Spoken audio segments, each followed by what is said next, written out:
Alrighty. Thank you for coming back to the Paying Attention podcast.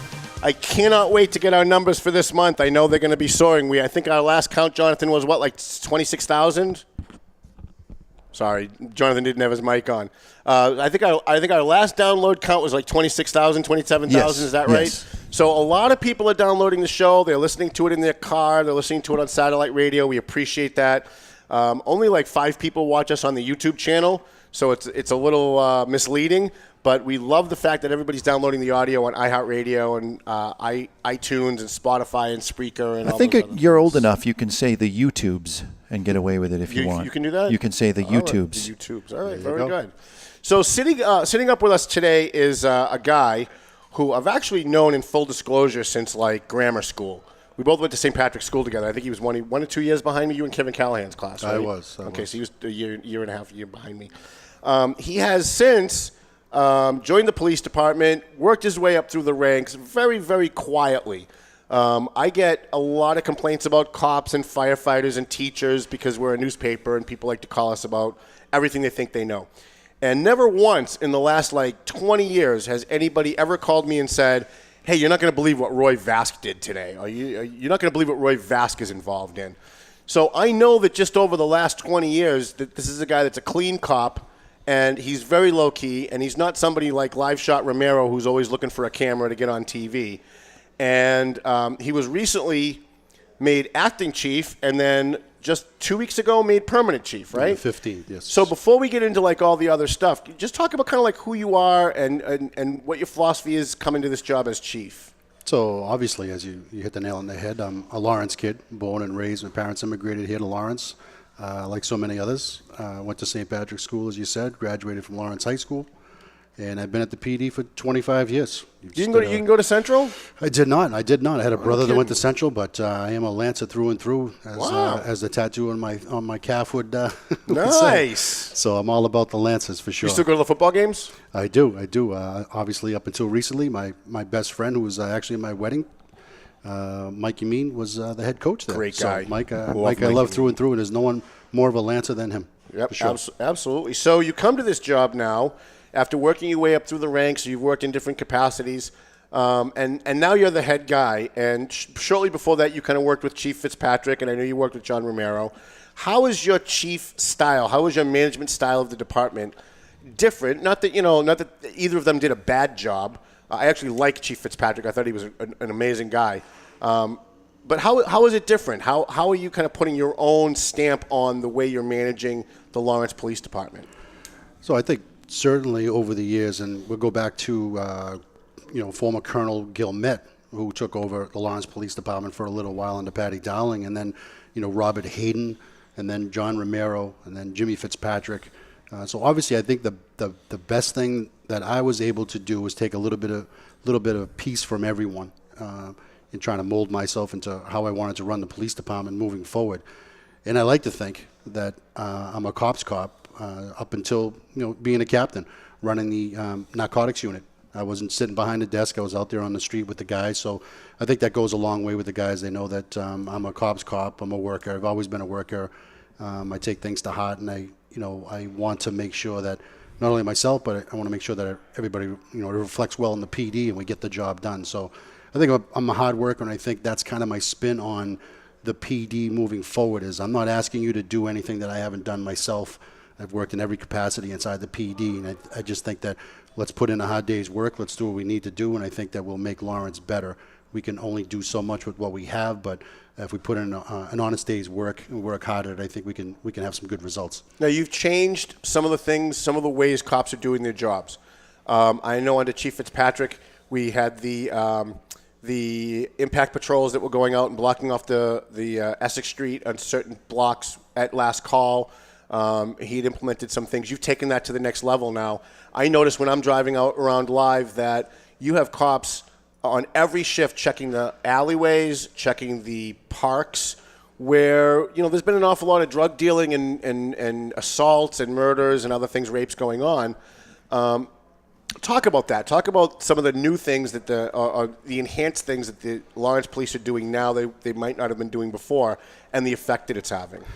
Yeah, I wouldn't say there's a lot of rapes and all those things going on. Let's say that. I think crime is down 32%, so I think we're doing a pretty good job. The guys are really doing a pretty good job. I think that the department is energized right now, and it's up to me to continue to make sure that happens. And I think when you have energized guys that want to go out and do the job, I think you get the results, and I think that reflects in the numbers, so to speak, moving forward. Again, it's the honeymoon phase, if you will, and I'm not immune to saying that. I think that we need to continue rolling through that energy and continuing to function well, and I think that's, I think the guys have been doing a great job. I think they're motivated. That being said, certainly reorganized the department, took a look at everybody and tried to get more bodies on the street, and we've done that. I think we went from 3 to 9 community policing officers, an example. Just, again, trying to get guys to buy into a certain area and try to work that area, talk to the residents and such, along those lines. Assigned one officer, particularly community policing officer, just to be a liaison with the business community. And again, they're spending their money here. They're trying to open up businesses. Want them to have a voice. And now that they do with that officer, they can contact him directly and work on issues that they need to work on. So I think right now the guys are feeling good about what's going on. I think we are definitely moving forward with a lot of technology and stuff, the cameras and things like that. We're looking to add, a K-9 unit and things like that back to the city. So I think we're looking. Lawrence desperately needs at least 2 K-9 units. Desperately needs 2 K-9 units. You guys have a lot of people that you pull over for a taillight, but they've got like a pound of fentanyl in the back of in the trunk of their car, right? And the cop approaching has no idea that that's what's going on until something bad happens. And having that, I've seen you guys call in the K-9 unit from the state police and from the sheriff's department, which have been great in lending them to the city of Lawrence. And as soon as that K-9 shows up, here's the interesting thing. I follow all these calls. I go live and I follow the calls in Lawrence.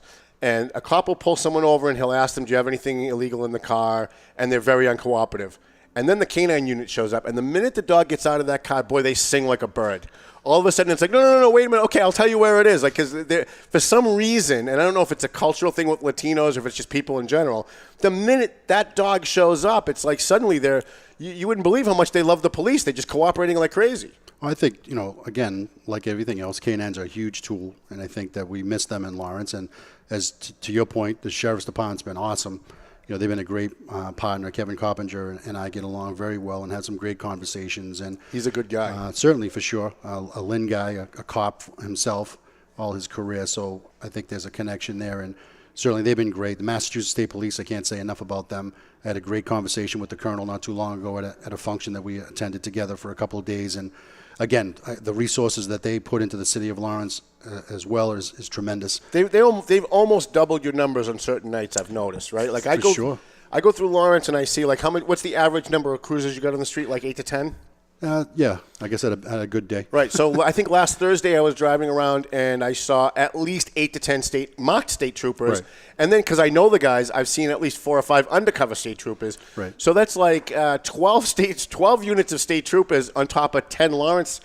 And I think when we look at the numbers, I want to pull those up if we can, Jonathan. And I think if we look at the numbers, I think it's actually we're seeing an actual difference in the crime in Lawrence as the result of the cooperation between Lawrence, the state police, and even the feds that have come in, which we'll talk about in the next segment.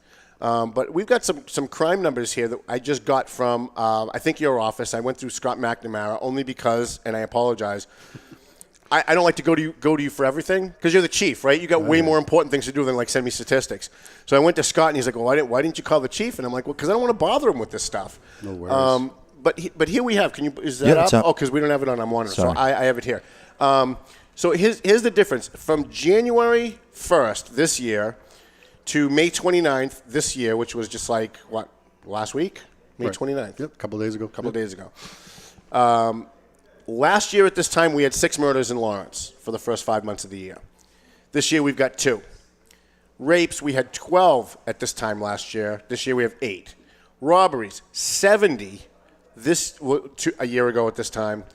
This year, 35. That's a 35% reduction in robberies. That's huge in a city like Lawrence. Right. Aggravated assault, it was 146 last year. 177 this year, so that's kind of gone up. The aggravated assaults have gone up 21%, but everything else looks like it's down. Residential burglaries down from 54 to 40. Commercial burglaries are up. Maybe we should talk about that. 23 to 33 when we finish these. Larceny, here's the big one. 199 last year at this time. 81 this year. That's a 59% drop. And then the big one, I think, really, because I think this spins off to a lot of other crimes, auto theft.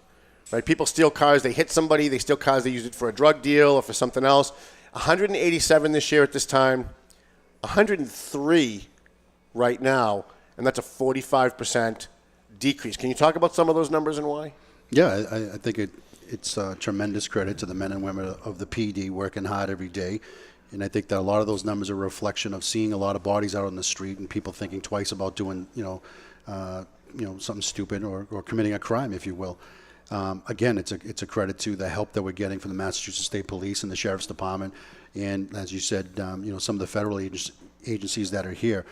We've done a good job about building relationships over the years with a lot of these organizations, knowing that they can help us in Lawrence, and that's certainly been a strategy of mine over the course of my career. I've had some, great relationships built with a lot of guys that are higher up in the different departments now, and Kevin's, a fine example.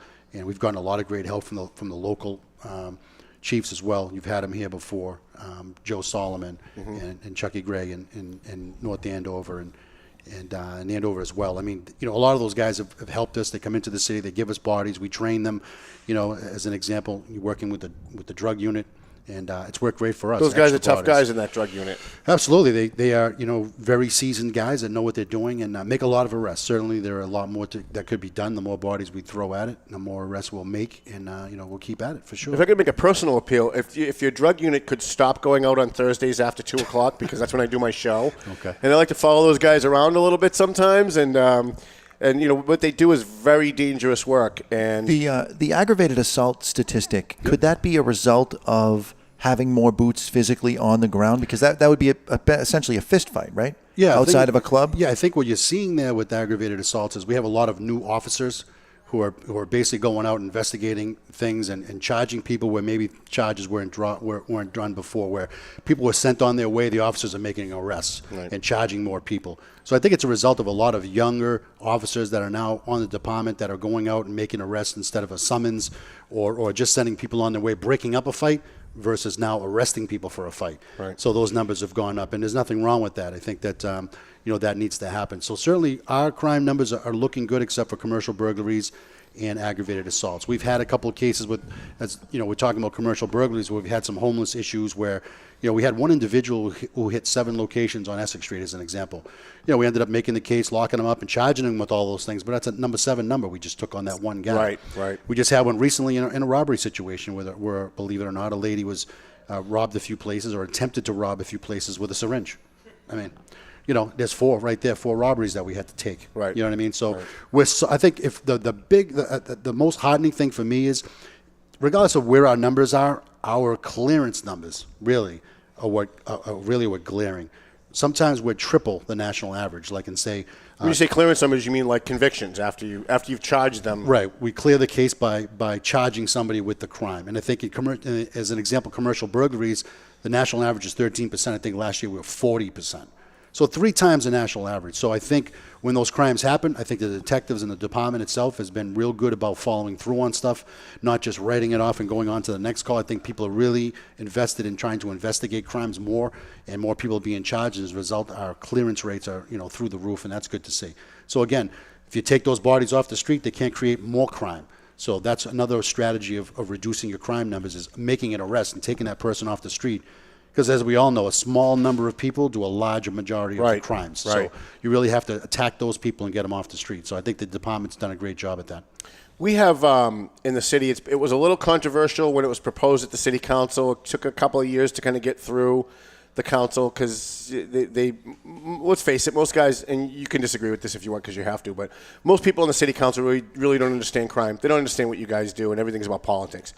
So it took about 2 years to get the automatic plate reader through the city council, signed on by the mayor. And I know that you've got at least 1 or 2 now where it's a computer that the officer has in his cruiser, and he turns it on, and it scans every plate that he drives by, whether it's parked or it's driving past him or behind him or in front of him. And if they get a hit, if you're driving a car that's unregistered, if you're driving a car that's uninsured, if you're driving a car I think that's uninspected, or if you have warrants, it'll automatically take a picture of that car, take a picture of that plate. It'll pop up on the police officer's laptop in his cruiser, and bang, they've got you. That seemed very controversial. How is it working out in practice? Honestly, in talking to the other chiefs as well, we all seem to be having a little bit of a difficulty with the plate reader, technology-wise and all of that sort of thing. We're working through those glitches, but they do work, as you say. They do scan a lot of the plates, and we come back with a lot of hits. We do get a lot of mishits where we think it's a hit, but it's reading a plate from Nashville or something like that, and so there are some bugs in the system, if you will. But again, it's just another tool. Right. We'll take all the tools we can get. So it does definitely help. It's not the end all. I'm not sure about all the controversy, prior to getting them and all of that. I think, say what you want to say about the city council or the mayor, but from my perspective, they've been great so far with fully funding the PD and hiring more officers. I think Mayor Rivera has hired a number of officers every single term that he's been here. And the city council has continued to give us the funding that we need. And again, that's a reflection of the crime numbers. The more bodies that we get on the street, as you know, Tommy, the more arrests we're going to make, and we're going to drive numbers down. And then you can't get into all that community policing type stuff and traffic units and things like that if you don't have enough bodies. If the bodies you have on the street are just to answer the calls that you have, you can't do all of that community policing type stuff. So my credit, the credit goes to them. I mean, they're funding the PD at this point, and we're able to do a lot of those things that the community has been clamoring for years, and I think that's shown in the numbers. The part of the controversy with the plate readers was more political, and I was actually kind of on the other side of this argument when it first started, because the concern was that is the government, i.e. through the police, is the government, as this piece of technology is scanning all of these plates, is it databasing these plates, even the ones that they don't get a hit on, so that they know where you are at all times. Like if a cruiser drives by you, it's now logged that you were on like Lawrence and Haverhill Street. Is that going on? Is there like a database of the plates that they're driving by that aren't hit? Is there like a list? Does it keep a database? I would imagine it would have to, right? Because if it's scanning it, it's got to be in the computer, I would imagine. I'm not 100% sure, but I would say it's probably being purged at some point, because think about it. How many plates are being run, not only in our city, but every city that has them? I mean, you'd have an infinite number there. You'd be, blowing up some system somewhere, I think. I'm not a technology guy, but I know, like, when we talk about our camera system that we're trying to put into the city, that's purged every 30 days. You know what I mean? So I know there was a lot of controversy about, who's going to see our pictures and faces and all these other things. And not to my knowledge is there any some sort of subvert, system somewhere where someone's storing all this or looking at it. I've never heard of a situation. I've never had another chief tell me that there's some other agency that's looking at that information. I don't believe that's happening. I hope that's not happening. That's not what it's intended for. Certainly in when we talk about our camera system that we're trying to do, it's sort of the same sort of fears. And again, the information that I have is, 30 days, it's wiped out, it's purged, and we move on. Again, a lot of that is for storage purposes because we just can't handle the cost of that. So every 30 days, it's wiped out. So I've never heard of anything like that. I hope that's not happening. And to the best of my knowledge, it's not happening. How would that be different than you being on Facebook Live, Tom Duggan, and every plate that you go by is now recorded? So if somebody says they were on Haverhill Street and they were on Lawrence Street and you caught them, your video could be pulled off of YouTube, right. or but I'm not the government. But the government could get it. You know what I'm saying? Well, I mean, they could, right? You know? I mean, we're willingly giving so much information to the government, and in doing so, giving it to a lot of other people too. Yeah. We had a couple of murders this year. I was at both of them. Actually, I was at the first one. I was not at the second one. The first one on Broadway, it was like a Tuesday night. It was very late. Guy was shot in a parking lot.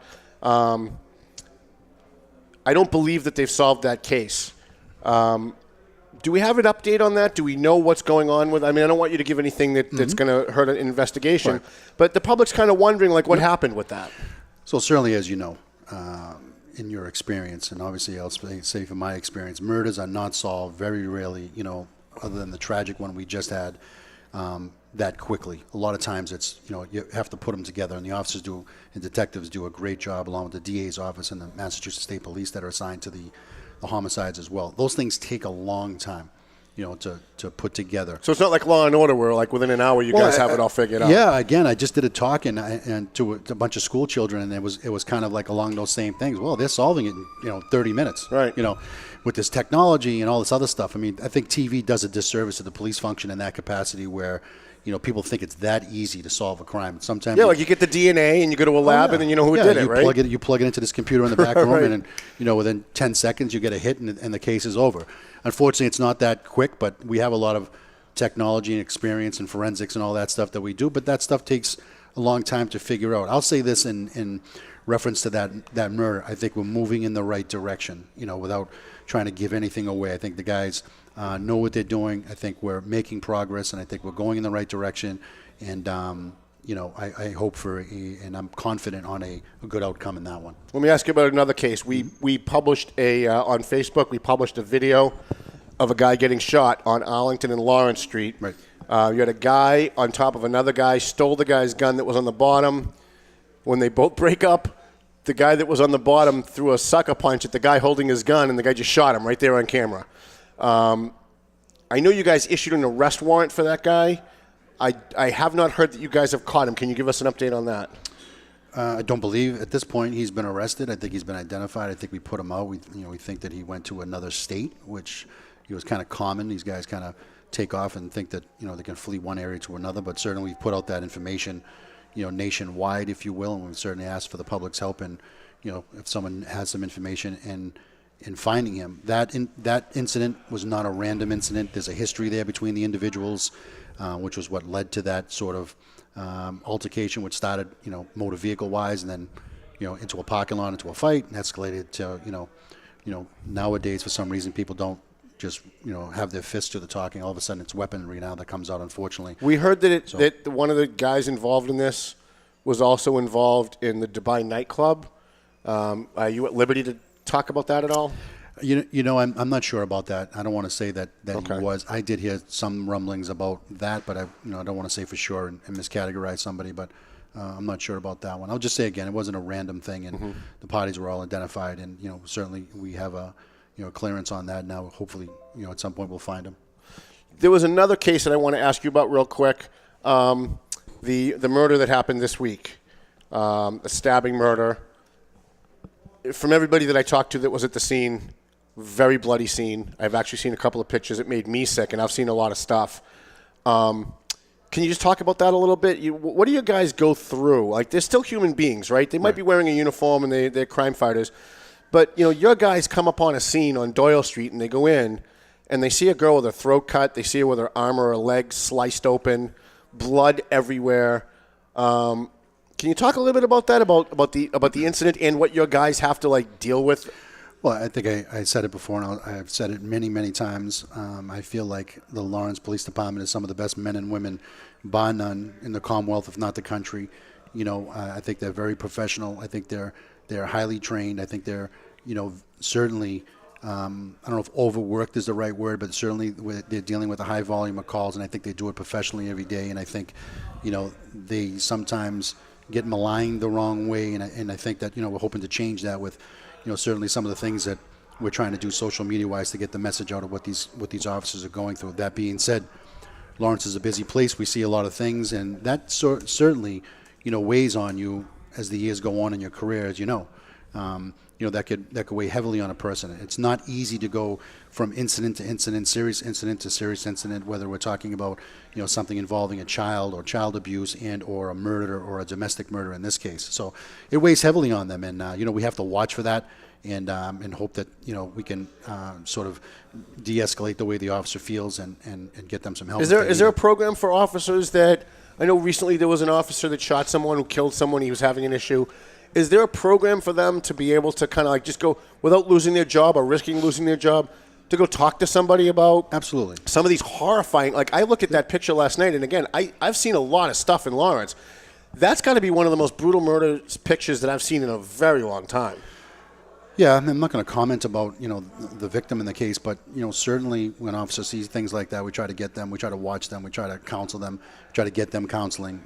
The city has a program as well that, that they can go and speak to someone with. Their unions are both very active in determining coming to us that an officer needs some assistance, and we'll get them that assistance. Everyone's different, and everyone sort of takes scenarios differently, or whatever they see differently. I maybe see it one way or feel differently about something than you do or somebody else. So you have to kind of monitor each individual officer as it goes, and then if they need something, get them something. So again, they see a lot, they do a lot, and the credit is all to them for the work that they do day in and day out. They're hardworking, and and they're very professional about what they do. Before John Romero came on board, we kind of had a system in Lawrence where if I showed up or the Tribune showed up at a fire or an accident, we could go over to the officer on the scene, put a microphone in front of them and say, hey, can you tell us what happened? And they would do it, right? They would say, well, we showed up and it was an accident, and apparently the white car crashed into the black car. And we could get some audio, or we could get a quote that we could put in a story. Then Live Shot came along, John Romero, who loved himself so much that he stopped any cop from talking to the press. It didn't matter if somebody stubbed their toe, he would have a press conference about it. And almost never by name thank the officer or give credit to the officer who actually did the work on that case. Now that you're chief, can we go back to the way that it used to be where, like, if I show up and there's like a murder or there's a robbery, I still don't feel like I don't want to get them in trouble, so I haven't asked. But it would be nice if I could go over to like the cop that's in charge or the cop that caught the case and go over and say, hey, can you just tell me what happened real quick? Even if they're just giving us, like an overview synopsis of it so we can quote them in the story, and the story is more powerful and people will read it. No. Man of many words. No, I would say this. Every situation. That is not the answer that I wanted, by the way. Is it ever? No. So I would say, I'm just joking. Every situation is different. If we're talking about a homicide, you have to be very careful about what you say. So you don't want, in that situation, officer making comments on the scene to someone who just kind of walks up. Because all of that stuff is, defense attorneys and this and that, and all that stuff's used against, making the case go south. So you have to be very careful about, situations like that. If we're talking about a car accident, that's a different story. And what we've tried to do, and it's not always on scene that it happens. If somebody calls into the station and I'm not there or whatever, and I've done this where, I'll tell them, yeah, you can tell them X, Y, and Z or whatever. But we have to be very careful about what situation, who's saying what. You can't just let people fly off the cuff. Some guys, as an example, if we have an officer who's just out of the academy, he may not realize what he's saying is going to put a case in jeopardy, and we don't want to do that. We're there to preserve the scene, preserve the case, and we don't want to jeopardize the case in any way by saying the wrong thing. Because, quite frankly, it's going to be used against us. We're going to be brought into court, and someone's going to say, didn't you tell Tommy Duggan X, Y, and Z? Well, turns out it wasn't that, it was this, but you said that. So, right. You have to be very careful about that. We certainly, I think, social media-wise, we've tried to get out more information than we ever have, and I think you've seen that over the last 4 months. And in terms of giving credit to the officers, I've tried to do that. We've tried to do that more in naming them, so-and-so officer and this officer made a gun arrest, and we put their names in there and try to give them more credit. So I noticed that you tweet a lot more. The previous chiefs never did. Right. You post a lot more on social media. It's extreme. I think what Joe Solomon kind of started this off in policing, at least in the area, doing that. And now that you've come on board and you're doing it, I think that actually gives people who live in the neighborhoods in Lawrence, the good people who aren't the criminals, it gives them a feeling as though like you guys have their back, and that you guys are out there, and that you're not hiding what's going on. Like, we have tons of opioid crime in North Andover, and it gets shoved under the rug. Nobody talks about it. Right. Nobody answers questions when I call them. In Lawrence, it's very, very different. Well, I think we're not going to hide behind anything. We're going to tell you that there's a problem, but we're going to work on the problem. And I think when we solve the problem or make some headway in the problem, we make an arrest or whatever, I think the community should know that. And we try to do the good and the bad, if you will, if you want to call it that. I don't think an arrest is bad, but we try to show the officers interacting with the community, and we try to show the officers when they make an arrest so the community knows that we're working. Because if you call us about a problem on one street, and 2 streets over we made an arrest which actually was your problem, you may not have seen that looking out your window. But if we now tell you about it, we're not going to get everything in the paper. We're not going to ever get everything through you. But social media is just another avenue to tell people that we're making some progress so that they know we're working on problems. And I think people appreciate that. They want to know that their officers are out there working. So we're trying to get as much information out there as we can. To that point, for the first time ever, we put together all our statistics from last year. Again, good, bad, ugly, whatever. They're all out there. They're transparent. So you can go in there and find out everything that the PD did last year in that book. We put it online. We put it on our website. We tweeted it up. It's on Facebook. Click the link. Look at everything from noise calls to arrests to It's what the school guys are doing, what our goals are, all that stuff. Again, just to try to be as transparent as you can be, so if people have questions, they can go in there and get them answered. Or if they don't see what they want, they can ask the question. But, the idea is just not to hide behind anything. Just get it all out there. This is what we're doing. This is what we're trying to do. We are going to make mistakes, but we make a mistake, we fix it, we move forward. I mean, that's all you can do. I don't believe in trying to hide behind anything. It doesn't do any good. I wish more police chiefs were like that. I got to be honest with you. We only have a few minutes left. If you had a magic wand, and if you could convince either the legislature or the city council or the mayor to give you something that you guys really could use to make fighting crime in Lawrence better for you, what would it be? Like, is there anything that you guys need? Well, I'd say if we want to take cops off the table, if we had more cops, we can do more things. We talked about that. Let's take that off the table. So I think the one big thing that the police officers deserve and need, and the community, quite frankly, deserve and need, is a station. That place is horrible. You've been there, many times. We need a new station. So that'll make the officers feel good about what they're doing for their job, which is going to transform out into. It's going to go out into the street, and it's going to show. It's going to show itself out there. They're going to do a better job because they're going to feel better about themselves, and to that end, the community is going to feel proud about their department, professionalized department, and it's also going to give them a place. An ideal station would have a place where there's a community room that the community could use for themselves, and also to have meetings with us. So not only do we need to be involved in every meeting, but it's a place where they can come and feel comfortable with, proud of, and have their own meetings, and we can interact with them more, coming and going. I think that one big thing would make everybody feel better about what's happening in Lawrence and trying to move Lawrence forward. I think that would be key. If that was one thing that I could ask for, it'd probably be that. Can we get a couple extra minutes, or do we need to go? Go ahead. All right. Not too long ago, maybe 4 or 5 years ago, when you guys would make an arrest, I'd call the station, even when it was a chief that didn't like me, I'd call the station and I'd say, hey, can I get a copy of the booking photo of that guy that you arrested on whatever armed robbery? And they would just email it to me, and they would release it. Now I'm told that the DA has somehow interpreted state law to mean that if you release a booking photo, it is somehow hindering the investigation. And I'm told by other departments, not yours, that they're not allowed to release booking photos anymore. Is that true? Like, are you guys not allowed to, or is it just something you guys just don't do? I think that's one of the things over the last couple of weeks, especially, we've been trying to get some clarification on. But I'll say this. There are obviously certain times where you can definitely not get a booking photo because there may be some identification issues. So if we have a guy that robbed somebody and so-and-so is picking him out of a lineup, it's now, they consider it like prejudicing the case. If we now put his picture out out in the news and all of that, that person is now going to see him and go, oh, that is the guy that robbed me. Right. So when you come to court and all that, they want to do all these show-ups, and the defense attorney wants to use just a photo array and things like that. So it can be used, again, it's another thing that we would love to be able to plaster people's pictures out there. And in some cases we can, when we're talking about, say, prostitution in Johns and things like that. We really want to get a message out that if you do this kind of activity, we're going to plaster your picture out. But there is certain cases where the DA would prefer us not to do that because we don't want to give the defense any sort of loophole, if you will, to get the judge to throw out an identification. So there is a lot of that back and forth. We are trying to work with them to get some more clarification on stuff, but it's not as cut and dry. Let me know when you get that clarification, because I'm a free speech guy, and when I got told by 2 other departments that the DA won't allow us to release any booking photos, and I wasn't even asking for like a murder case, it was something stupid like a B&E. Yep. I was befuddled. I was like, wait a minute, you tell me that the DA is, no matter what their intention is, the DA is telling you that someone who was arrested by public police officers, being held in a public jail and being tried in a public court, we can't have their picture? Like, are you kidding me?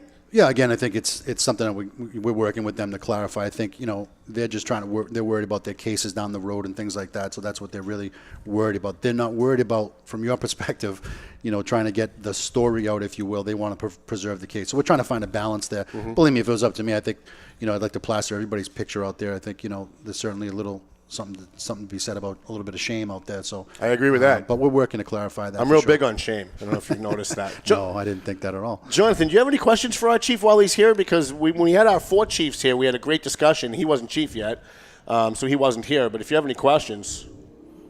I got nothing. Oh, all Sorry. Right. Okay. Is there anything that you want, as we wrap up the show here, is there anything that you want to impart on the thousands of people who are going to be downloading this? And I still can't believe what our numbers are, but thank you for what they are, everybody.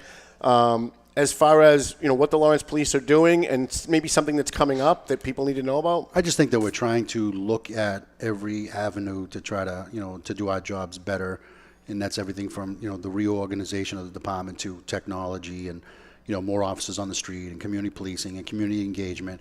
We're not going to leave any stone unturned that would help us, to try to service Lawrence better and make Lawrence better. And certainly it's not lost on us that we're trying to change the perception of Lawrence daily. That aggravates me to no end. Obviously, you and I, born and raised here and all that, so to no end it aggravates me in conversations where if Lawrence comes up, it's in a negative light. So it aggravates me beyond all. So, we certainly want to try to just get the message out that we're, that's not lost on us, and we're certainly trying to change that perception daily and hopefully, work together and work hard to try to change that, one step at a time, really. Can we get you to come back? Yeah, absolutely. Anytime. Awesome. Can we either do a promo for the show? Say this is Chief Roy Vasque. You're listening to Paying Attention. Sure. This is Chief Roy Vasque, Lawrence Police Department. You're listening to the Pay Attention radio show. Thank you. All right, Jonathan, we're going to bounce out. Thank you very much, Chief. You're quite the professional, I got to tell you. And if I didn't feel that way, even though we're friends, I would tell you, right? I'd come looking for you, so that's okay. Listen, we want to thank our sponsors, our advertisers, Twin Lights Security and Investigations. I'm doing a lot of work for Patrick these days up in Gloucester, and it's a lot of fun. I'm enjoying it. Team Zingalis, Century 21, we appreciate their support always. Who else do we have? We have Angelo at A&M Auto Body, who's fixing my Jeep right now, so I'm driving around in a rental. It's got Maryland plates, so if you see me driving through Summer Street, don't think I'm a drug dealer. You'll definitely get pulled over. Appreciate that. And who else do we have left? Veloz Auto? Veloz Auto was going to be starting with us in June, but let's give him a free plug. Veloz Auto Group on 17 Mass Ave. If you think you don't have good enough credit to buy a car, go see Franklin at Veloz Auto Group, 17 Mass Ave in North Andover on the Lawrence line across from the Shell station. Mr. Jonathan, thank you so much, the voice of God. I appreciate you being here. The Thomasellis, I appreciate you doubling my studio audience numbers. Rich, our photographer, and of course our guest today, Lawrence Police Chief Roy Vasque. We'll talk to you guys next week when we're going to have the producers of our movie that's coming out called Lawtown.